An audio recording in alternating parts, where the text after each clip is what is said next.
کہ دعا خفیہ بھی کی جاتی ہے، بلند آواز سے بھی کی جاتی ہے، لیکن قرآن کریم کے تعلیمات سے یہ معلوم ہوتا ہے کہ خفیہ دعا کرنا زیادہ افضل ہے۔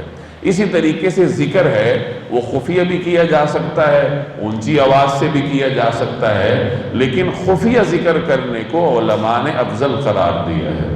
تو بہرحال حضرت زکریا علیہ السلام نے اللہ کو چپکے سے پکارا۔ کیسے پکارا؟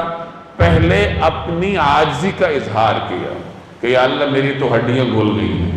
جب انسان کی ہڈیاں ہی کمزور پڑ جائیں تو پورا جسم کمزور پڑ جاتا ہے۔ تو پہلے اپنی کمزوری کا اظہار کیا کہ اے پروردگار، میری کمزوری کا یہ عالم ہے کہ اسباب کے درجے میں اولاد کا ہونا ممکن نہیں ہے، میں بہت کمزور ہوں، لیکن آپ کی رحمت سے مایوس نہیں ہوں۔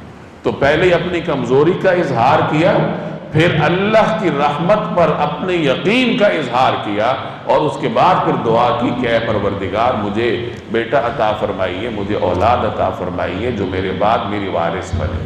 اس سے معلوم ہوا کہ دعا کے یہ آداب ہیں کہ پہلے اللہ کے سامنے اپنی عاجزی کا اظہار کیا جائے کہ یا اللہ میرے پاس اسباب نہیں ہیں، اور اسباب کے درجے میں مجھے نظر نہیں آ رہا کہ میرا یہ کام بنے گا، لیکن دوسرے درجے میں دوسرے نمبر پر پھر اللہ کی رحمت سے نا امید نہ ہونے کا اظہار کیا جائے۔ جیسے حضرت یعقوب علیہ السلام نے اپنے صاحبزادوں سے فرمایا تھا کہ جاؤ یوسف اور اس کے بھائی کو تلاش کرو، لا تیأسوا من روح اللہ، اور اللہ تبارک و تعالیٰ کی رحمت سے مایوس نہ ہونا۔ کیوں؟